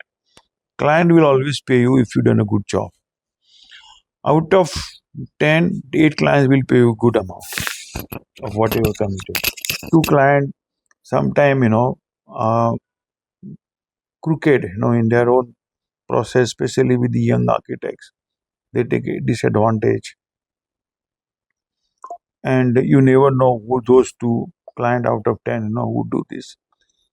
But you have to take that risk.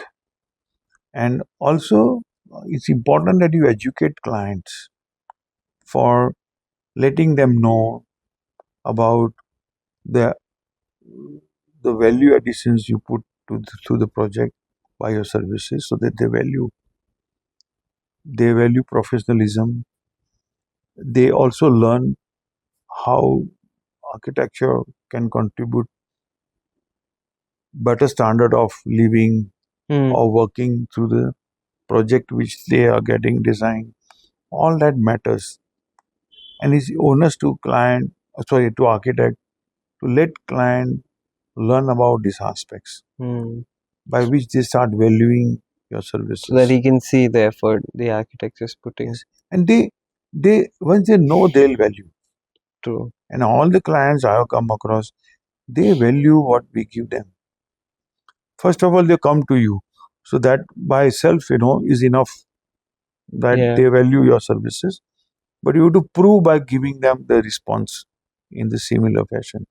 Are there any specific terms or conditions which you should put in the contract, like you Yes, mentioned? yes. First is the deliverables. You must decide that these are my deliverables. So it's the quantifying the work. Okay. Second is the quantifying the time. You may also set up a frame of time, the 2 years or 1 year or 6 months, whatever the time frame which you think mutually can be acceptable by both the thing. And then so your timeline and your energy is decided, the deliverables are decided. So the client know that this is the amount of work I'm going to get, amount of time I'm going to get through this much of a fees, and that is something which defines. See, what architectural fees defines is about the time energy you put behind a project, the skill sets for which you invested your life, Hmm. which client wants to take an advantage of. And sir, very different question, but what to do if the client does not give payment on time? You have to request them, because you have to remind them well in advance. And your so it's very important that the paper contract prepared on before you start the work. Sometimes initially client, architects are not comfortable signing the contract. Neither the client signs. It's very important that there is some terms conditions set. Hmm. If the contract are not signed, then there has to be somebody, third person, who is responsible to club these two together, or the contract signed to be signed, which can be simple paper, amount is written, time is written, deliverable is written, and whatever the conditions you want to put across, but it has to be there on paper, so that later on, as the time passes, things don't go on a wrong side of the road. And when you have defined, it's like a road, okay? If you know that this is the boundary and this is a dividing line, you should not cross. And there are certain discipline, no? Hmm. You always drive on your, left hand side, okay? So that, you the other side. So no accident happens. All that you have to define the road map and then go along with that. And out of some time, it happens that client don't pay or don't pay on time. There is a way to remind them. And you also see that your deliverables are given in proportion to the fees you've been receiving. So the client, when you deliver them, accordingly the fees are delivered to you. Hmm. It's like a weighing the balance. Of course, mutual trust is very important, but at the same time, it's important that client also equally respects the services which they have been given, by the architect or interior designer. True. And that is something which has to be mutually expressed between both the parties over time, again and again, every time you provide the deliverables. And if it is well written in a contract, it becomes much easier. And sometimes client run away or sneak out, that you will figure it out, halfway through. Sometimes client don't make you realize. In the end, they only make you realize that they form some kind of a wrong complaints about you, your services, or that those number of clients are there, okay, which are, I think, you never know, out of 10 who are these two. um, but that is something which is way of learning, okay, and I would not like to spare such clients who don't pay, because um, you should tell them upfront, tell the people who were there, who referred them to you, that they are not paying, please. They'll of course complain about architects that they did not give service and all that. You always have proof that what you given to them by signing or giving paper, and your work is always on the paper and it is seen on the site. So it's quite hard and clear in black and white that what you provided. And in our society, um, some clients do like that, which which also those clients need to learn a lesson, that suppose if their, let's say, son or daughter would have been practicing, and if they are not paid, would they like it? It has happened with most of the architect initially, that it happens that you find one odd client like that, which is somehow an unprofessional approach, which exists in our social structure or professional structure. And out of some time, the desperation of getting architects also get driven by such clients. So architect also should be warned that be careful. If the client signs a contract, means that they are sincere. If they are not ready to sign a contract, that means there is something to be doubtful about, and you should be conscious about. And and and I tell you, if the client is really willing to get your services done, they will sign the contract. And contract is simple thing to me. Why can't client sign? Some client try to prove their social status, that who are you as a young architect asking me for the signing of a contract. That's something which is wrong from the client side, that you are not supposed to exploit the young talent, rather you're supposed to support the young talent if you are really having a good social status, okay. And I think that is very, very important. An architect should not afraid of asking for a signing of a contract. If they don't sign, my suggestion is don't do that project. You can do and enjoy time with your parents, with your friends, go and do sketching, learn about things. You don't need to practice without being paid. So, sir, if two 24-year-olds they start a tiny studio today, what are the three systems which you think that they must integrate in their studio? See, the primary three system, if I have to define, first is the principle on which their ethical practice is going to start. They should define, sit and jot down, for which they will never compromise anything. So the core values. Core values. Okay.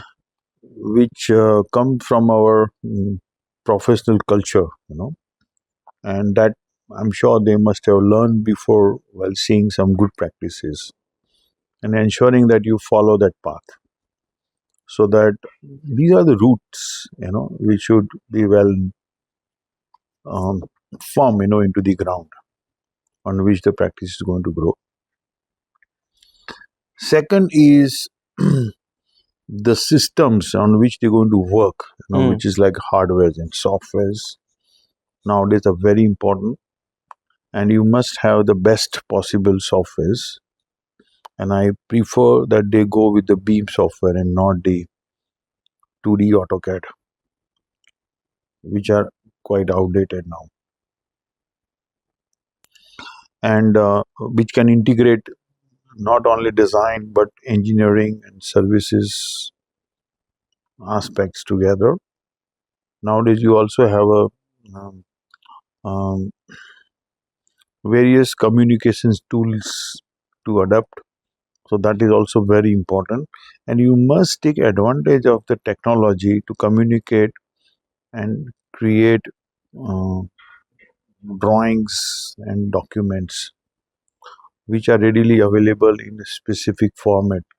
So why to waste your time and energy in developing them when they are readily available as a software to adapt? So ease out the way of operating the practice uh, and communication system. And third thing is uh, creating way for the future growth. So you always, while doing something here today, you know that things are going to grow, and there must be space, there must be um, readiness to adapt new people, new system, and new projects and new clients. So you must have the kind of a readiness to adapt um, the future progress to come in. So there must be a space for that. So three things I would leave Okay. ready. One is setting up roots. Hmm. One is establishing the core of energy, which comes from systems driven practice, and of course the people. And third thing is um, opening, left to ensure that there is a way for new things to enter in to let For the growth happen. that, so the growth will. So, sir, I want to talk about your projects for now, Okay. and which, if you don't mind me asking, I'm sure you love all your projects, but which is that one project which is very close to your heart? Yeah, of course, the recently completed Project Swastik is Okay. a luxury well-being sanctuary at Khadakwasla near Pune. I mean uh, that is close to my heart at the moment because we have poured good amount of energy, and it was a COVID baby when we were designing, and now so it is fully established, successful project which offers a superb environment, for healing and therapeutic uh, uh, aspects, for people to go for their well-being, and that also holistic well-being. So it has really turned out good, and this is a very special project for me because the architecture is been designed and driven to actually meet the standard of healing environment which architecture formulates here as a result, and so that's why it's my at the moment currently close to my heart. Any ideology, or what was the core idea behind the project? See, as I mentioned that it is supposed to be a holistic wellness center, and then and I felt that architecture can contribute to the great extent of creating a better environment where I find the environment itself can be healing. Okay. And what architecture we created here is not the buildings, but primarily an environment for people to sink in with themselves, with the nature around, with the greens and foliage which existed, the distant views which were available, and the valley formation of the entire site. So it's something which is met the purpose of the project quite well through architectural language. So, how did the nature, the light, and like you mentioned, the shape of the plot and other things, the climate also over there, Mm. how did all of this, affect your or shape your project from day one? See, when See, every site when you come across has some positive, some pros and cons. Here, this site was ideally suitable for such wellness center because it forms a valley, and I felt that, and the valley opening happens, towards the backwater of Kadakvasla Lake, along with a distant view of Sayadri Hills Wow. and Singhad Fort. So now all that I felt was the prima facie ready project brief, because we want, it was quite exciting to see all these features there. But how do we frame them so that we don't miss out but rather enhance having them as an experiential aspect of the occupants when they actually use this place. So it was very important that we open up the views, Hmm. we get all those views. And second thing was that the building, whatever we build, should not overpower, the natural topography of the land. Rather, it blends well, and then the shapes and the forms and the colors would simply set well, with the natural contours. And today, if you see the project, I mean, it somehow enhances the quality of that valley by having landscape and the building formation to create a very immersive environment for occupants, to not only settle down there but heal in a very subtle way. So, in the project Swastik, what is one design decision which you are most proud of?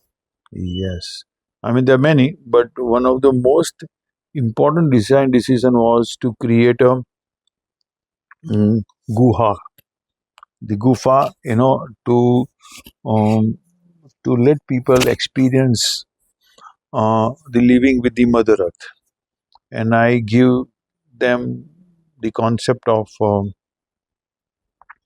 experiencing very subtle but safe settling down with the Mother Earth, forming these guhas, which I call as a womb of Mother Earth.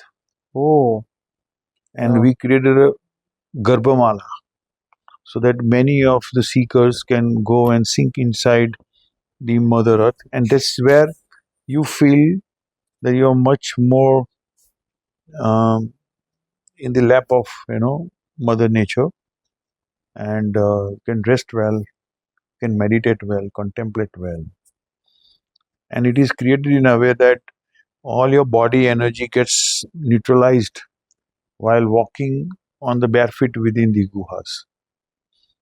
And they all are well equipped with the all modern amenities, but having a same experience of living in a guha where there are no corners, sharp corners, very rounded and very organic shape with naturally lit ventilated spaces, furniture and furnishings and all accessories inside are well specifically designed to have a seamless experience of living in while having no compromise on the wow. quality of modern living. What is one lesson which you would like to give to the young architects from the project Swastik? Yes. See, the Project Swastik is well spreaded, on 51 acre of land. So it required to, first of all, the primary lesson is that, see, the site had its own challenges, but we converted those challenges into our favor of design while encompassing the best possible views, Hmm. and the formation of architecture should not get ever destructive for the site but should become more complementing. And the third thing is that there are different technologies available. So Mother Nature is already there. You choose a technology which would not interrupt, the process of uh, Mother Nature living with the trees, plants, rain, water, and all. But the technology should rather help to formulate those species which would blend well. Here we use ferrocrete as a technology to create a small cottages with minimum loading, on the Mother Earth without having heavy foundations to cut trees, to not to allow the trees to get cut, and could create a more hilly terrains as a hidden, cottages. And the other technology we use is the fabricated roofs in the petal shapes with the large span Hmm. spaces underneath to formulate a very organic shape of roof. And the third is we are so established or rather adopted a technology of a tensile roof for the large span meditation hall, which is only 11,000 square feet of a hall without any column, and which also very gets naturally lit and ventilated. So we use all the technology to ensure that aspects of sustainability are further enhanced. We avoided air conditioning spaces wherever they are not required, and minimize the heat load to ensure that minimum energy is consumed while adapting natural light, into most of the spaces there. So and the materials used are very simple, easily adaptable, and whatever the technology of glass and air conditioning and lighting, they are carefully sought to ensure that they don't consume unnecessary energy. Hmm. Wow. I Mhm. think it surely I too have visited it and I too am a fan of it for sure. Okay. And it looks amazing. Yes, and many people have been appreciating now because this is one of the kind, I mean, such kind of a dedicated architecture has not been actually there for any of the wellness center in India. And this is one of its kind because of its architecture, and I am proud to be well associated with it as principal architect of TAO Architecture because it's something which is a rare opportunity no one architect gets, and we see that we don't miss out that opportunity and put our best. Wow, that's nice. So, sir, as we close, I just have a few questions for you.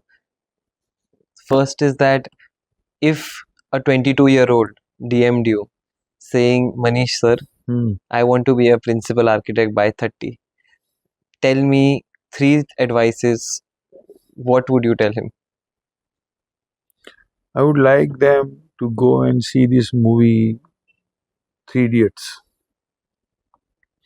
and learn one little sentence that कामयाबी के पीछे मत भागो, काबिलियत के पीछे लगो, कामयाबी भाग के आ जाएगी. कामयाबी जख मार के तुम्हारे पीछे आएगी.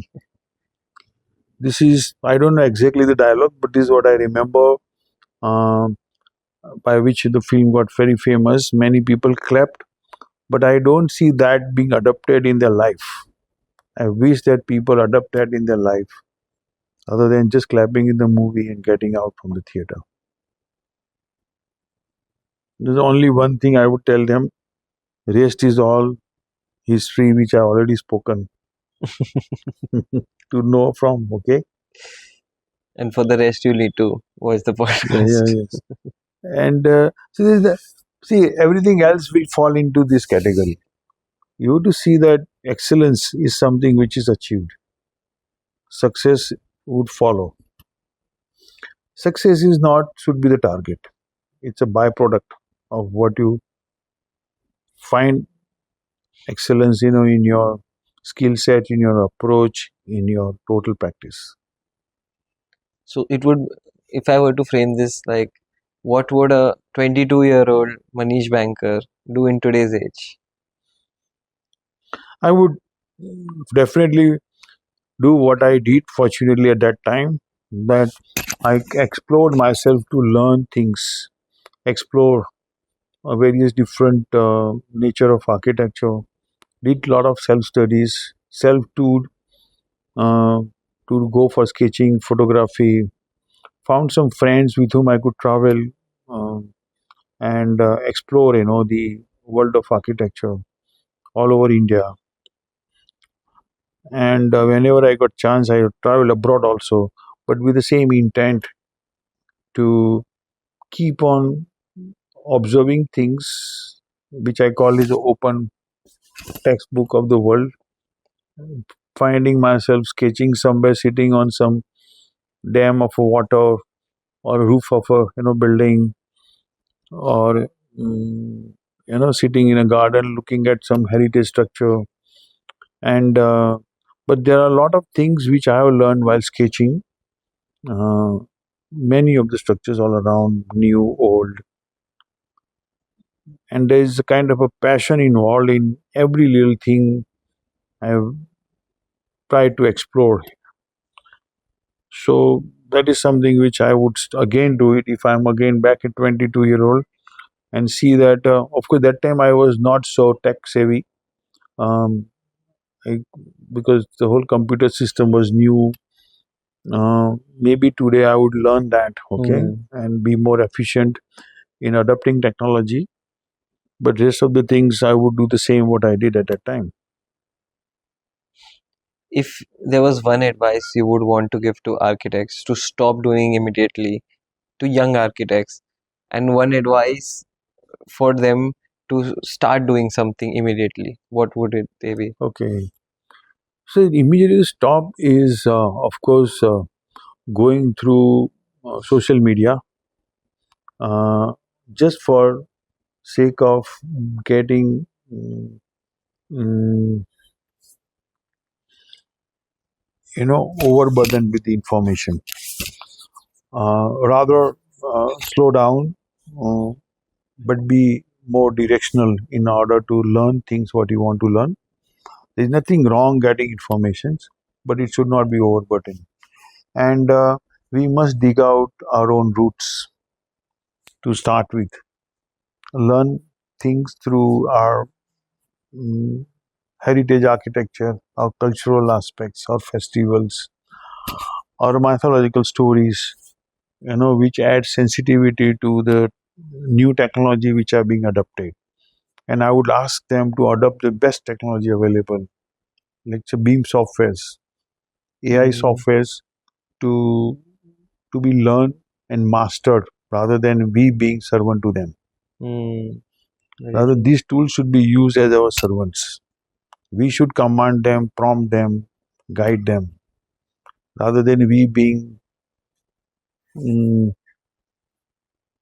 underneath, to this Yeah. heavy load of, called big softwares. And unless and until you master your skill set, which I'm talking about, you will not be able to master these tools. The human aspects, the cultural aspects, the design aspects, all are in our head here, which is the original intelligence, need to be driven better to guide and drive the artificial intelligence. Mm. Any final closing words for that young architect out there, which you would like to give them? Yes, I think, see, architecture to me is the most interesting profession because it encompasses various aspects. So if you're interested, don't miss this chance. Mm, It and you should, to be successful in architecture as a profession, you must have a passion and passion to drive yourself for the excellence and let the success come as a byproduct. Rest is like even today I feel after having a practice of more than 30 years, still feel that I am a learner. I still mm, have so many things to gain, learn. There is no end to become to remain student, and you enjoy exploring. new things coming, Always having that always learning having, mentality. yes, and be focused on what you do, because that's what the juice generates, from within. Hmm, And why not to drink that juice, which nature provides you abundantly. true. So, uh, we move over to a more fun part of the podcast now, which is Okay, quick fun. So, it's just questions I will ask you. It's like a rapid fire when you have okay, to answer it immediately. Hand sketch or computer drawing? and sketch. One detail you obsess over more than other most architects. Creating grooves and segregating each and every materials to identify themselves separately. What often looks beautiful in drawings but fails badly outside?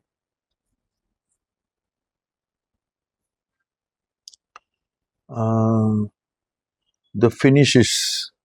Okay. One habit you see in young architects today that genuinely worries you. Jumping into jumping onto the computers rather than waiting and watching and hand sketching. One habit that instantly tells you that this architect will go far.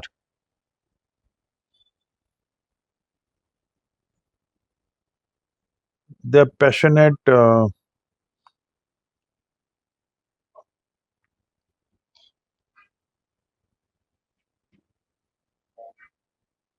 They're passionate observations and listening capacity. What's more dangerous for a young architect? Copying too much or trying to be original too early?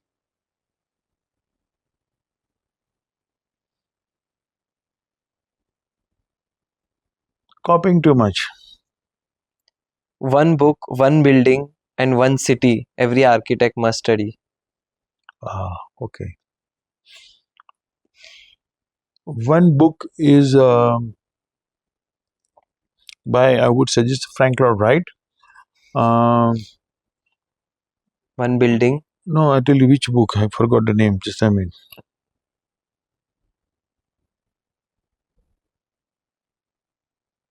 Yes, book by Frank Lloyd Wright, Truth Against the World. Okay. It's on organic architecture. It's like a, to me, is a Bible if one can understand it, and very easy and beautiful book to read. One building, is mm,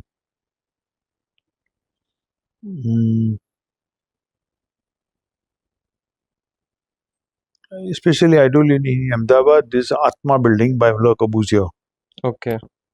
It's a must These are study. yes. And one city. One city, because I have grown up in Ahmedabad and I find that it has everything as an architect to learn from: heritage structures, vernacular architecture, modern architecture by Corbusier and Louis Kahn, Hmm. Doshi, Korea, Gira Sarabhai, and number of architects have developed some wonderful masterpieces there. So it's a city which I find is close by in India, and students should not miss out visiting that. Ahmedabad. If there was unlimited budget, what kind of project would you love to design? I would like to design a house which can fly. Wow. A project you would love to redo, not because it failed, but because you have evolved since then. Yeah, my own house. Sir, safe answer, huh? Your house. One belief about architecture you've changed your mind about over the years, or has it always been the same? Yeah, I mean, my mind is too stubborn, to change, I tell you, because it has been growing, in a certain pattern and direction. But there are a few aspects which have changed. One is the usage of a technology. I have started adopting a better technology, and I take initiative now to see that technologies are well adapted and instantaneously. So no waiting for that. Okay, Okay. If a student copied just one thing from your practice, what should it be? be patient. Wow. If architecture students remembered only one sentence from this podcast, what should that sentence be? Success के पीछे मत भागो, काबिलियत के पीछे लगो, success जख मार के तुम्हारे पीछे आएगी. I think this is the only sentence. And it's a wonderful movie. Probably people should see it again, but apply it in their life. Hmm, so good. Hmm. Okay, sir, it's been an honor for me to host you, and I really hope that from our podcast, those young aspiring architects get to learn from all that you have tried to embark. So, Yeah, I wish all the best to all the aspiring architects, young architects. Not that whatever I have said is all right, but whatever you think is worth applicable, think over, ensure that you put your own improvisation over whatever I have said and see that things do apply well. Practice of architecture is a lot more interesting, but it depends on how you approach it, hmm, how you dig it out and set your own direction. Nothing else drives except the passion. okay. Thank you so much again, sir, and it's been a pleasure hosting you. Thank you, Ashwin. I really appreciate the efforts and time you carved out to create this podcast with the noble thought behind it. So I'm sure many people would get inspired with your energy and time poured on to such podcast, and I wish you all the best. Thank you.